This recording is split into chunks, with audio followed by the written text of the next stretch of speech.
বাদশাহ হারুনুর রশিদের নাম শুনছেন? তো ওনার দরবারে এক পাগল আসতো, বাহলুল পাগলা। বাদশাহ বুঝতেন যে এই পাগল কিন্তু জেনতেন পাগল না, এটা আল্লাহওয়ালা পাগল। বাদশাহ হারুনুর রশিদ বলে রাখছেন, বাহলুল পাগলার জন্য আমার দরবারের গেট অল টাইম ওপেন, তাকে আটকানো যাবে না, যখন আসতে চায় তাকে আসতে দিবা। একদিন বাহলুল আসছে, বাদশাহ একটা ছড়ি ছিল, ছোট্ট লাঠি, আগেকার রাজা বাদশাদের হাতে ছোট্ট লাঠি থাকতো, এই ছোট্ট লাঠিটারে বাদশাহ এরকম ঘুরাইতেছে, এর মধ্যে বাহলুল ঢুকছে। তো বাদশাহ বাহলুলরে দেখে জিজ্ঞেস করছে, কি অবস্থা? জি আলহামদুলিল্লাহ ভালো। তো লাঠিটা দিছে বাহলুলের হাতে, কয় নেন নেন। কয় কি করুন? কয় আপনার চেয়ে বোকা কাউরে পাইলে ওরে দিয়ে দিয়েন। দেখছেন নাকি খুসাটা মারছে? তার মানে বাদশাহ বুঝাইলো আপনার চেয়ে বোকাও দুনিয়ায় কেউ নাই, দেওয়াও লাগবে না, এটা আপনি রেখে দিয়েন।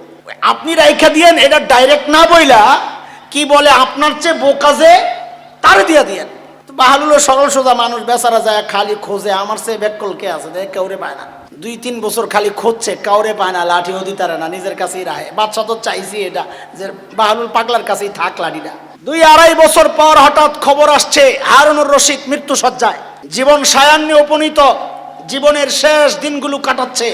বাহলুল চিন্তা করছে, আরে বাদশা আমারে কত মায়া করছে, একটু দেখে আসি। রুগীকে দেখতে যাওয়া এটা অনেক সওয়াবের কাজ, এটা সুন্নাহ। বাহলুল রওনা দিছে হারুনুর রশিদের দরবারে। দরবারে যখন যায় ঢুকছে, বাদশাহ হারুনুর রশিদকে সালাম কালাম করছে, কেমন আছেন? তো বাদশাহ হারুনুর রশিদ বলতেছে, বাহলুল সাহেব আমার তো সফরের সময় হয়েছে। বাহলুল বলে কি?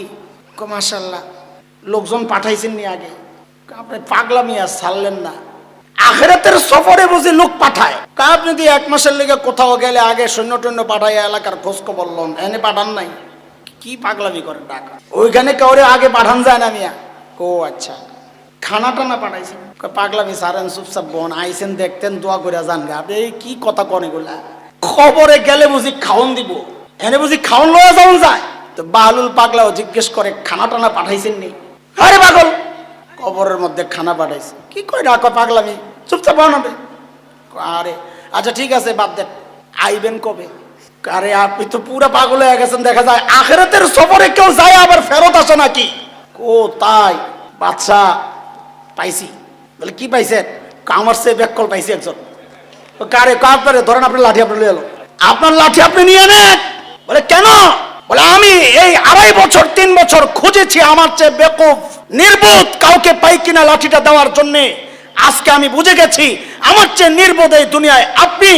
দুনিয়ার 1 মাসের সফরের জন্য কোথাও গেলে আপনি বাহিনী পাঠান, খানা পাঠান, বাহিনী আগে যাওয়া সব চেক করে আসে, আপনি আবার ফেরত আসার ডেট ঠিক করে। অনন্তকালের সফর, আখিরাতের সফর, সেখানে আপনি একা যাচ্ছেন, তার জন্য আপনার কোনো প্রস্তুতি নাই। আমার চেয়ে বোকার আপনার চেয়ে কেউ নাই। আল্লাহু আকবার। খোসা কোন জায়গায় মারছে টের পেয়েছে? বাদশাহ হারুনুর রশিদের চোখ দিয়ে ঝরঝর করে পানি পড়া শুরু করেছে।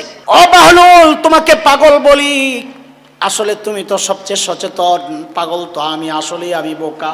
অনন্তকালের সফরের জন্য আসলেই তো আমার কোনো প্রস্তুতি নাই, অথচ অল্প সময়ের জন্য বের হইলে আমার কত প্রস্তুতি থাকে। আসলেই তো আমি বোকা।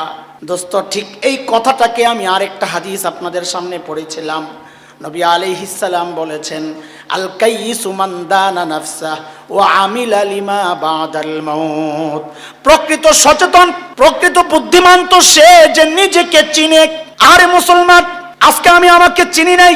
আমি ওই ইহুদি কেমনে চুল রাখে তার মতো চুল রাখার চেষ্টা করি। আমি শ্রেষ্ঠ নবীর শ্রেষ্ঠ উম্মত, আমি নিজেকে চিনি নাই। আমি বুঝলাম না আমি শ্রেষ্ঠ নবীর শ্রেষ্ঠ উম্মত। গোটা দুনিয়া আমাকে ফলো করবে, গোটা দুনিয়া তাকায়া তাকায়া দেখবে আমি কেমনে চুল রাখি, আমি কেমনে দাড়ি রাখি, আমি কেমন জামা পরি। আমি সব বাদ দিয়ে আমি এখন তাদেরকে ফলো করা শুরু করলাম। আমি আস্তা একটা বোকা।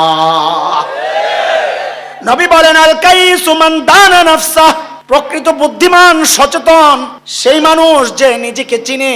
ওয়া আমিলা লিমা বাদাল মাউত, আর মৃত্যুর পরবর্তী জীবনের জন্য কিছু পুঁজি বানায়, পুঁজি বানায়।